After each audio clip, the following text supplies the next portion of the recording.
Harry Potter, the boy who lived, come to die. You're a wizard, Harry. I'm a what? If Voldemort's building up an army that I want to fight. It's your turn now. Harry Potter Saga. Everything you need to know about it. In Hollywood, some films generate revenue and become a hit on the box office. People love such films and their success is definite proof of that. But in rare case, a film becomes so much popular among people that it becomes a global icon in the world. There are several film series that support this statement, and one of them is the Harry Potter series. So welcome to the Film Gossips, and in this video, we will disclose every detail involving this series. And that being said, let's get started, guys! I have seen your... You've kept him alive so that he can die at the proper moment. Bring him to me. Let's discuss plot. Well, many of you already know about the premise of this series, but we will refresh your memory a little bit so that you can fully enjoy this video. This series is based on fantasy novels written by J.K. Rowling. The whole series revolves around Harry Potter, the main protagonist, and his arch-enemy Lord Voldemort, the antagonist of this franchise. There's no such thing as magic. Petrificus Totalis. The main story arc, which spanned over 8 parts, is a struggle between Harry and his friends versus Voldemort and his allies. Though many things happen in the story which directly contributes to a final confrontation between Harry and the Dark Lord, in which Harry defeated him and ultimately good prevails. And it is mine. He's after you, Mr. Potter. You really don't stand a chance.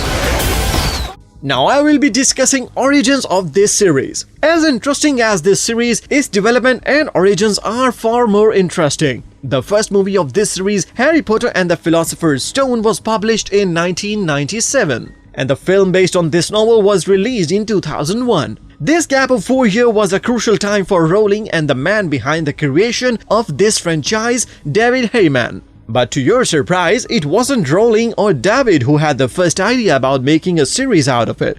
It was the secretary of David who gave him a copy of Philosopher's Stone and urged him to read it thoroughly. David Heyman, who first considered it rubbish, read it, and he was mesmerized about it. The Dark Lord approaches. He saw the potential in making a film based on it, and his enthusiasm compelled Rowling to sell the rights of the first 4 parts to Warner Bros. Pictures. That was the start of creating one of the most successful film franchises in cinematic history. Now let's talk about direction and screenplay. And his first year at Hogwarts School became legend. Old rivalries grow stronger. Slytherin's got a new seeker. Malfoy.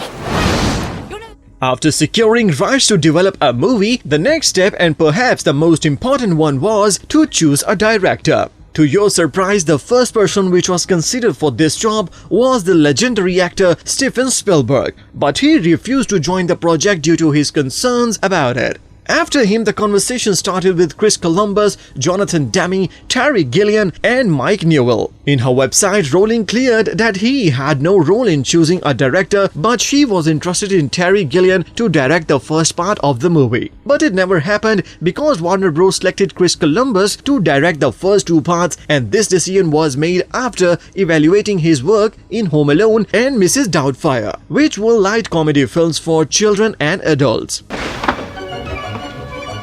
We stopped him! Where are you going? Where are you going?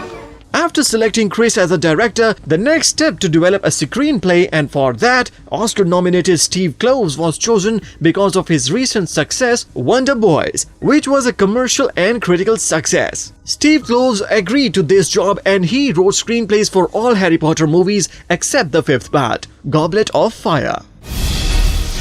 Harry Potter! How did you do it? I didn't put my name in that cup. Rowling assisted him in developing screenplays and she demanded him to remain faithful to actual plot and tone of each chapter. And now we know that he respected her terms. Now let's talk about the casting. To your knowledge, selecting an actor as a lead role in these parts of large productions is not an easy task. From directors to producers, everyone has to play a critical role in the selection of a lead character. For Harry Potter, 7 months of tireless search had been conducted by Heyman and closed in 2000. After this long time, Heyman discovered Daniel Radcliffe after seeing his work in the 1999 BBC David Copperfield and urged his parents to prepare him for an audition for Harry Potter. People die in this tournament. After seeing his audition tape, Heyman knew he has found a perfect kid for the lead role. Even Rowling was amazed after seeing Daniel and his talent. She described him as the perfect choice for the main role. After the selection of Daniel, Emma Watson and Rupert Grint were selected for the characters. Hermione Granger and Ron Weasley, their selection was not an easy path because it took almost a year to find them after thousands of auditions. Mr. Weasley, place your right hand on my waist. Where? It is interesting to know that Rowling demanded before selling the rights to her novel that the cast of subsequent films should be British and Irish and no foreigners would be cast unless it is absolutely necessary. That's why almost the entire series has British and Irish actors and actresses. After selecting lead characters, Alan Rickman and Richard Harris were already in talks with producers to playing Severus Snape and Dumbledore. Need a stone! Their parts were confirmed after the approval of Rowling and thus shooting started at the end of 2000. Now let's talk about critical reception. Every part of this series has positive reviews from public and critics. It was well received by every critic and it was praised for its character development, pace of story and special effects.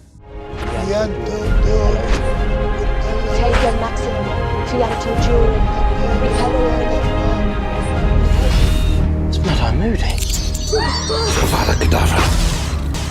The minor details which were kept corrected with relevance to books were also noticed and praised. The positive reviews from the critics were an indicator that the gamble of David and Warner Bros. Was successful and they have created a phenomenon which will continue to inspire coming generations. The Dark Lord shall rise. He's back! He's back! Voldemort's back! Performance on box office. In terms of revenue, this series is third highest grossing film series in world with total revenue of $7.7 billion.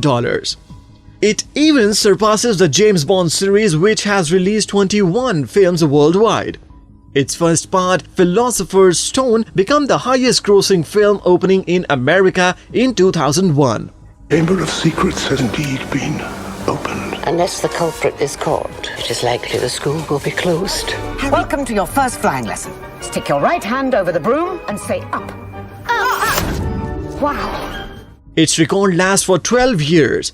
It is in third place of highest grossing film series, behind the Marvel Cinematic Universe and Star Wars Universe, which have released 23 and 12 films respectively. I want you to swear to me you won't go looking for black. Why would I go looking for someone who wants to kill me? Little old lady at 12 o'clock! 3, 2, yes! That was our video for Visiting World. We hope you guys enjoyed it. Subscribe the Film Gossip for more interesting videos and hit the bell icon to stay updated.